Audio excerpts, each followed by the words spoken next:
మధు ఇటు ఇటు. Hi. Congrats అండి. Thank you. ఒక మంచి టీజర్ కానీ ట్రైలర్ కానీ చూస్తుంటే ఖచ్చితంగా మీకు ఒక మంచి డెబ్యూలా కనిపిస్తుంది ఇది.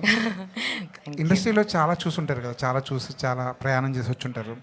ప్రొడ్యూసర్కి ఒక సినిమా మీద పెట్టుబడి పెట్టే వాళ్ళకు ఉన్న కష్టాలు ఏంటో మీకు అర్థమే ఉంటాయి.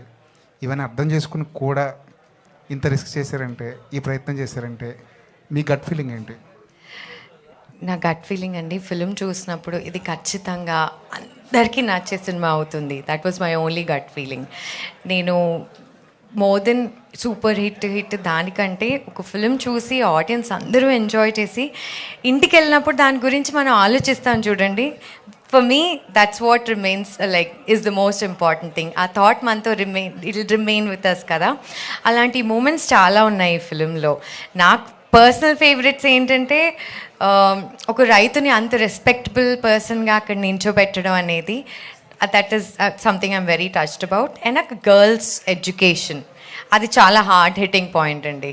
సో ఈ రెండు points were enough for me to come forward and present the film. And చాలా బ్యూటిఫుల్గా he portrayed the character Srujan గారు. సృజన్ గారు, ప్రతి ఆలోచన వెనకాల కొంత పురిటినొప్పులు పడాల్సి వస్తుంది. ఏదైనా ఒక ఆలోచన రాగానే అది సేల్బులా కాదా అన్నది నమ్మించాలి, మనం ప్రొడ్యూసర్ నమ్మించాలి, 100 మందిని నమ్మించాల్సి వస్తుంది. అసలు ఈ ప్రయాణం ఎలా స్టార్ట్ అయింది? ఆ జర్నీలో ఎక్కడైనా ఎందుకులే ఇది ఒక కమర్షియల్ సినిమా చేస్తే సరిపోద్దేమో అని అనిపించింది ఎప్పుడైనా? జర్నీలో అనిపించలేదండి. ఫస్ట్ బేసిక్గా కమర్షియల్ పాయింటా కాదా అన్నది కాదు. బేసిక్గా లవ్ స్టోరీ కనుక ఆబ్వియస్లీ కమర్షియల్ పాయింటే. ఎక్కడైనా ప్రేమ కథ చాలా ఇంట్రెస్టింగ్గా ఉంటుంది. సో నాకు ఆ భయం ఏం లేదు. రెండు ఊర్లో జరిగే, మన ఊర్లో ఉండే క్యారెక్టర్స్ చాలా ఇంట్రెస్టింగ్గా ఉంటాయి టౌన్స్ కన్నా నాకు తెలిసి. ఇప్పుడు ఊర్లు పల్లెటూర్లు మారిపోయాయి. నాకు ఒక ఇంతకుముందు చెప్పాను, నాకు ఒక దృశ్యం నన్ను బాగా కదిలించింది. ఏంటంటే కరోనా టైంలో ఒక అమ్మాయి శ్రీకాకుళంలో పల్లెటూరులోంచి మెయిన్ రోడ్డుకి బ్యాగ్ వేసుకుంటూ నడుచుకుంటా జాబ్కి వెళ్ళిపోతుండేది. నేను మార్నింగ్ వాక్ చేస్తూ ఉన్నాను. అమ్మాయి పాస్ అయ్యి వెళ్తే ఓ చెట్టు కింద కుర్రోళ్ళందరూ పొలం పనులు చేసి సరదాగా పొలం గురించి మాట్లాడుతున్నారు. కుర్రోళ్ళు చెట్టు కింద కూర్చున్నారు, అమ్మాయి బ్యాగ్ వేసుకెళ్తుంది. అసలు times changed, village times are changed. ఆ ఊర్లో ఉండి తిరిగి సో నాకు సబ్జెక్ట్ మీద ఏం లేదు. నేను తీసుకున్న కాల్ ఏంటంటే ఈ సినిమా తీసే విధానంలోనే ఇది 1.5 year పడుతుంది. ఎందుకంటే సీజన్స్ అన్ని నేను కవర్ చేయాలని. అది వేరే వాళ్ళకి ఇస్తే అది అర్థం చేసుకునేది ఉండదు అని ఇంకా నేనే చేసుకున్నాను. సార్ డైరెక్టర్ గారు, సార్ నమస్తే.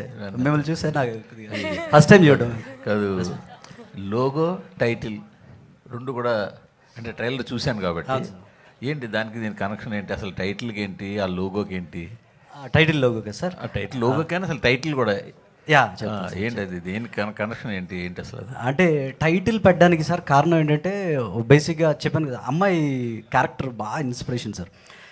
నార్మల్ అమ్మాయిలు కాక అమ్మాయి మాట అంటే భయం కానీ ఒక ఇండివిజువాలిటీ ఉన్న ఇది మాట అంటే పల్లెటూరులో అలా ఉంటారు యాక్చువల్గా. సో నాకు ఎందుకు ఆ అమ్మాయి దుర్గాదేవిలో ఉండే ఇది, సో నేను ఆ పేరు ఎత్తుక్కున్నా. కన్యాకుమారి అనే పేరు, దుర్గాదేవి ఇంకో పేరు అనమాట. ఆ పేరు ఎత్తుక్కున్నా. రెండోది పంట పొలాల్లో బటర్ఫ్లైస్ ఎక్కువ ఉంటాయి. తిరుపతి పంట పొలం అనుకుంటే ఆ పైన తిరిగే బటర్ఫ్లై కన్యాకుమారి అని అలా చాలా పెద్ద అర్థం పెట్టుకున్నారు హీరో గారు. మీరు ఎట్లా ఇది ప్రాజెక్ట్లోకి వచ్చారు? అసలు ఏంటి మీ బ్యాక్ డ్రాప్ ఏంటి? నేను యాక్చువల్లీ ఇంజనీరింగ్ చేశాను సార్. చాలామంది లాగా ఇంజనీరింగ్ వచ్చిన తర్వాత ఏం చేయాలి అని ఆలోచించడం అది. అయితే థియేటర్ చేస్తూ అలాగా ఇంజనీరింగ్ అయిపోయేసరికి నాకు క్లారిటీ వచ్చింది. నేనైతే దిస్ ఇస్ మై కాలింగ్, నేను యాక్టర్ అవ్వాలని చెప్పి అప్పుడు నేను బెంగళూరు వెళ్ళి థియేటర్ చేశాను. ఐఐటి కదా, ఐఐటి డిస్కంటిన్యూ కాదు, పూర్తి చేశాను. బట్ పూర్తి చేసేలోపు అర్థమైపోయింది మనకి నేను యాక్టింగే చేయాలని చెప్పి ఆ థియేటర్ చేసేవాడిని. తర్వాత బాంబేలో ఒక వెబ్ సిరీస్ చేశాను సార్. అండ్ దాని తర్వాత పూణే ఫిల్మ్ ఇన్స్టిట్యూట్లో నేను ట్రైనింగ్ తీసుకున్నాను. పాస్ అవుట్ అయ్యి నేను బయటకు వస్తున్న టైంలో నా జూనియర్ ఒకడు ఇలాగా కన్యాకుమారి సినిమాకి చూస్తున్నారు హీరో, యాక్టర్ అని చెప్పాడు నాకు. ఇలాగ తెలుగు వచ్చిన వాడిని అంటే పంపించమని చెప్పాను. అలాగా అప్పుడు ఏడీ నాకు కాంటాక్ట్ చేస్తే నేను ఆడిషన్ పంపించి అప్పుడు సార్ నన్ను ఆఫీస్కి రమ్మన్నారు. అప్పుడు అలా ఆడిషన్ చేసి సెలెక్ట్ చేశాను. అక్కడ ఊళ్ళో వాళ్ళతో మాట్లాడి అక్కడ తిరిగి సెలెక్ట్ చేసిన తర్వాత వీళ్ళు ఇక్కడ ఒక 20 days వర్క్షాప్స్ చేశాను సార్. దాని తర్వాత మళ్ళీ శ్రీకాకుళం తీసుకెళ్ళిపోయి అక్కడ ఇల్లు అన్నీ తీసుకొని అక్కడ పెట్టి మళ్ళీ ఊర్లో తిప్పుతూ చేసాం. డైరెక్టర్ పర్లేదు సార్. అవును సార్. ఫస్ట్ సినిమాకి వేరే పేరుతో క్రెడిట్ పడింది మీకు, దామోదర్ అని. అవును. ఇప్పుడు ఈ సినిమాకి సృజన్ అని పడింది. ఏంటి దానికి మార్చుకోవడానికి కారణం ఏంటి? ఈ సృజన్ యాక్చువల్ నా ఒరిజినల్ నేమ్ సార్. దామోదర్ అనేది నేను పెట్టుకున్నాను, బట్ నన్ను ఎవరు దామోదర్ అని పిలవట్లేదు, సృజన్ అనే పిలుస్తున్నారు. అసలు చిన్న వెరీ ఫ్యూ పీపుల్ అనమాట. తర్వాత అందరూ తిట్టారు కూడా, సృజన్ అనే మంచి పేరు ఉంటుండగా నువ్వు మళ్ళీ పేరు ఎందుకు మార్చినావు అని. ఇంకా కన్ఫ్యూజన్ అవుతుంది అసలు. నాకు కృష్ణుడు అంటే ఇష్టం, అలా పెట్టుకుందాం అనుకున్నా. సో మళ్ళీ నార్మల్ నాకు తెలిసి మార్చుకోవడానికి ఇంకో మెయిన్ రీజన్ ఉంది. ఇక్కడ నుంచి నేను తీసే కొన్ని ఫిల్మ్స్కి మళ్ళీ నేను కొన్ని కృష్ణుడి పేరు తీద్దాం అనుకున్నాను. మళ్ళీ కృష్ణుడి పేరు పెట్టుకొని కృష్ణుడి పేరు తీసుకోవడం ఎందుకని సృజన్ యాజ్ ఎ నేమ్తో రాద్దాం. పోలేండి, పేరు ఒరిజినల్ పేరు ఇంకా కలిసి వస్తుంది అనుకోరు. అంతే సార్, అంతే. All the best. Thank you. Director గారు, అంటే ఈ సినిమా జర్నీ అనేది చాలా డిఫికల్టీస్తో ఉందని మీ 2 ప్రెస్ మీట్లలోనూ తెలిసింది. అంటే ఇన్ని డిఫికల్టీస్ మధ్యలో కూడా ఒక ఆర్గానిక్గా కథ చెప్పాలంటే మెంటల్గా చాలా స్ట్రాంగ్ ఉండాలి. ఎందుకంటే మీరే ప్రొడ్యూసర్ కాబట్టి మీకు చాలా అప్ అండ్ డౌన్స్ ఉండుంటాయి. త్రూఅవుట్ జర్నీలో మిమ్మల్ని రీఛార్జ్ చేసిన పాయింట్ ఏంటండి? అంటే ఎప్పుడు ఏదో ఒక రీఛార్జ్ పాయింట్ ఉండాలి కదా, మళ్ళీ వర్క్ వెళ్ళాలి అంటే డౌన్స్ వస్తూ ఉంటాయి. ఇక్కడ వరకు అంటే August 27న కన్యాకుమారిని మా వరకు తీసుకురావడానికి ఒక స్ట్రగుల్ ఉంటుంది కదా, దాన్ని ఎలా చూస్తారు? రీఛార్జ్ చేసింది అయితే మాత్రం సినిమా సీన్సే. సినిమా ఎప్పుడు చూసుకున్నా, ఎంత షూట్ చేసి అంత చూసుకున్నా ఆ ధైర్యం వచ్చేది.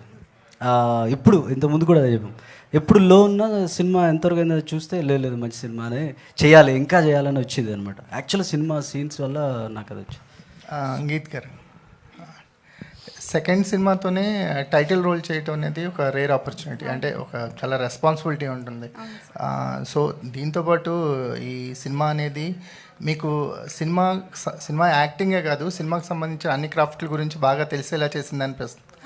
సో ఏంటి, ఎలాంటి వైబ్లో ఉన్నారు? 27న మీరు ప్రాణం పోసిన కన్యాకుమారి క్యారెక్టర్ మా ముందుకు రాబోతుంది కదా, వాట్ ఈజ్ యువర్ టేక్? అని చాలా హ్యాపీగా ఉన్నాను, నర్వస్నెస్ కూడా ఉంది. ఎందుకు టేకప్ చేసినప్పటి నుంచి నా ఇంటెన్షన్ వాజ్, అంటే నాకు 2 గోల్స్ ఉండేవి. ఒకటి డైరెక్టర్ సార్ నాకు బాగా చేసావని అనాలి, ఇంకొకటి ఆడియన్స్కి నచ్చాలి అన్నది. ఒకటి నాకు మార్క్స్ పడిపోయాయి, ఇంకొకటి August 27 కాబట్టి నర్వస్నెస్ ఉంది. శ్రీచర్ సార్, అంటే కొన్ని ఆర్టిస్టులకు కుదురుతాయి, అంటే ప్లాన్ చేస్తే దొరకవు ఇలాంటి క్యారెక్టర్స్, ఏదో అలా కుదురుతాయి. మీకు నేచర్ బాగా సపోర్ట్ చేసింది అనుకుంటా, ఎందుకంటే బెస్ట్ డెబ్యూ అనిపిస్తుంది మాకు టీజర్ ట్రైలర్ చూస్తుంటేనే.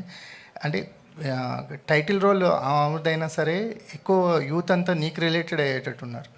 సో ఈ క్యారెక్టర్ అనేది చాలా రిలేటబుల్ ఫ్యాక్టర్ ఉన్న క్యారెక్టర్ లాగా అనిపిస్తుంది, ఎందుకంటే నీ సమస్య ప్రతి ఊళ్ళో రైతుకు ఉంటుంది. సో నువ్వు ఆ క్యారెక్టర్లోకి వెళ్ళినప్పుడు నీకు రైతు గురించి ఏం ఎక్స్పీరియన్స్ అయింది? అదే అంటే ఒకటి చిన్నప్పటి నుంచి మనసు పెట్టి, అంటే ప్యాషనెట్గా నాకు క్లారిటీ వచ్చేసినట్టు నేను వ్యవసాయమే చేస్తాను అనుకుని హ్యాపీగా ఉంటూ వ్యవసాయం చేస్తున్నప్పుడు మరి పెళ్ళికి వచ్చేసరికి పిల్లని ఇవ్వట్లేదు అనే ఇది చాలా బాధ పెట్టే విషయం యాక్చువల్లీ. అది ఎందుకు గవర్నమెంట్ జాబ్ కావాలి, లేదంటే ఏదో ఉద్యోగస్తులు అయితే బాగుండు అని చెప్పి.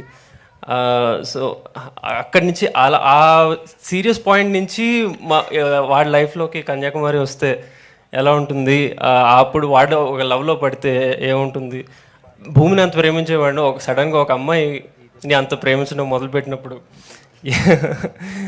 ఏంటి అనేది అది సినిమాలో. సృజన్ గారు, ఈ సినిమా స్టార్ట్ చేసి ఆల్మోస్ట్ 3 years అయినట్టుంది కదండి. మీరు ఇందాక అన్నారు 1.5 year ఇది మేకింగ్కి టైం పడుతుంది. సో అంటే ఇంత ప్రాసెస్ ఎందుకు ఇంత డిలే అయింది? అంటే లైక్ పోస్ట్ ప్రొడక్షన్ నుంచి రిలీజ్ వరకు డిలే అయిందా, లేదంటే మేకింగ్లోనే? చాలా మేకింగ్లో డిలే అయింది. నేను ఎప్పుడు స్టార్ట్ చేసాను 2022 అండ్ డిసెంబర్కి అలాగా చిన్నగా స్టార్ట్ చేశాను. అప్పుడు ఆ పంట పొలాలు జాన్వరి ఎల్లోగా ఉంటాయి పండగ ముందు, అవి పోతాయని చెప్పి అక్కడ స్టార్ట్ చేసాం. ఆ తర్వాత ఏంటంటే మళ్ళీ ఆ నెక్స్ట్ ఇయర్ అక్టోబరు అంటే పంట పొలాలని నేను సంవత్సరం త్రూ అవుట్ పచ్చగా ఉంటాయి, కోసేస్తాము, బ్రౌన్గా ఉంటాయి, ఇవన్నీ క్యాప్చర్ చేయడానికి చాలా రోజులు చేసా. దాని తర్వాత పోస్ట్ ప్రొడక్షన్కి మ్యూజిక్కే ఒక 6 months చేసా అలా. అండ్ మీకు ఈ ప్రాజెక్ట్ సంబంధించి మీకు మోస్ట్ డిఫికల్ట్ పార్ట్ ఏంటండి? ఈ యాక్టర్స్ని తీసుకోవడమా, లేదంటే మేకింగ్లో మీరు పేపర్ మీద రాసుకుంది స్క్రీన్ మీద తీసుకో? యాక్చువల్గా చెప్పాలంటే సార్, యాక్టర్స్ నార్మల్గానే వచ్చినాయి. నార్మల్ అంటే ఆడిషన్స్ చేసాము. We found మేకింగ్కి కష్టపడ్డాము. మేకింగ్కి ఆబ్వియస్గా కష్టపడ్డాము. చాలా తక్కువ టీము. దీనికి క్యారవాన్ ఉండదు, 2 కార్లు, 1 ఆటో ఇలా. సో ఇంకోటి ఏంటంటే ఆ ఊర్లో కొద్దిగా ఇబ్బందికరంగా ఉంటాయి మనకి తిరగడానికి కానీ, అవన్నీ చాలా కష్టపడ్డాము. ఆ కష్టం అంతా అయిపోయింది, సినిమా అయిపోయింది, డన్ అనుకుంటే అప్పుడు తెలిసింది దీనికన్నా అసలు రిలీజ్కి వెళ్ళడం అనేది. So mostly post production is చాలా దారుణం. మధు గారు, అంటే యాక్టర్స్కి కంఫర్టబుల్గా ఉన్నాయి, యాక్టింగ్ చేస్తున్నారు కదా, ప్రొడక్షన్లో దిగడానికి కారణం ఏంటి? ఇది ఏమన్నా ప్రాక్టీస్ మ్యాచ్ అని దీని తర్వాత కూడా ప్రొడక్షన్ కంటిన్యూ చేస్తారు ఈ ఎక్స్పీరియన్స్ తోటి? ఆనెస్ట్గా చెప్పాలంటే నాకు ఇంట్రెస్టింగ్ రోల్స్ రావట్లేదు. ఈ డైరెక్షన్లో వెళ్తే ఏమైనా పట్టొచ్చేమో అనుకున్నా, కానీ this happened. This is a beautiful fine. I'm more happy about this. That's how I started అండి. ఫర్దర్ నెక్స్ట్ ప్రొడక్షన్ కంటిన్యూ చేస్తున్నాను. ఇంకొక ఫిల్మ్ ఆల్రెడీ నేను ఫినిష్ చేశాను, which I directed and produced. అది పోస్ట్ ప్రొడక్షన్లో ఉంది. ఆయన చెప్తున్నారు కదా సినిమా కష్టాలు, సేమ్. సో దీని తర్వాత I'm hoping that will be my next release. So yeah, all the best. Thank you. Madhu గారు హాయ్. హాయ్ అండి. సో యాక్చువల్లీ ఇప్పుడు ప్రమోషన్స్ అందరూ చాలా ఇదిగా చేస్తున్నారు. ఏ చిన్న సినిమా అయినా పెద్ద సినిమా అయినా పీపుల్కి రీచ్ అవ్వడం కోసం ప్రమోషన్ పేసే కీ రోల్ అనమాట. అవును. మరి మీ సినిమాకి ఎలాంటి స్ట్రాటజీస్తో వద్దాం అనుకుంటున్నారు, ఏం ఆలోచించుకున్నారు? ఆనెస్ట్లీ అండి, ప్రమోషన్ స్ట్రాటజీ అంటే అన్నీ చాలా దగ్గరగా, అండ్ ప్రతి వీక్ పెద్ద పెద్ద భారీ సినిమాలు వచ్చేస్తున్నాయి. So every week I'm like, I hope that people find space for us also. అలాంటిది వినాయక చవితికి రావడం అనేది it's a very auspicious, and I hope lord Ganesh will take care of it. But in terms of promotions we're trying to push, and ఎంత అథెంటిక్గా అయితే అంత అథెంటిక్గా we're trying to do అండి. ఇట్స్ నాట్ లైక్ ఏదో ఫోర్స్ ఫీడ్ చేయాలని కాదు. We're creating an awareness, and more than we doing anything, we want you guys to spread the word. ఎందుకంటే వర్డ్ ఆఫ్ మౌత్తో ఫిల్మ్స్ పెద్ద సక్సెస్ అయిన cinema చాలా ఉన్నాయి. And I think this film deserves that kind of word that needs to be spread. ఒక message అని నేను అనను, కానీ ఇంటికి వెళ్ళిన తర్వాత భలే ఉంది సినిమా అలాంటి ఫీలింగ్ ఉంటుంది. That's what will stay with you. So I want you guys to help me promote it. All the very best. Thank you.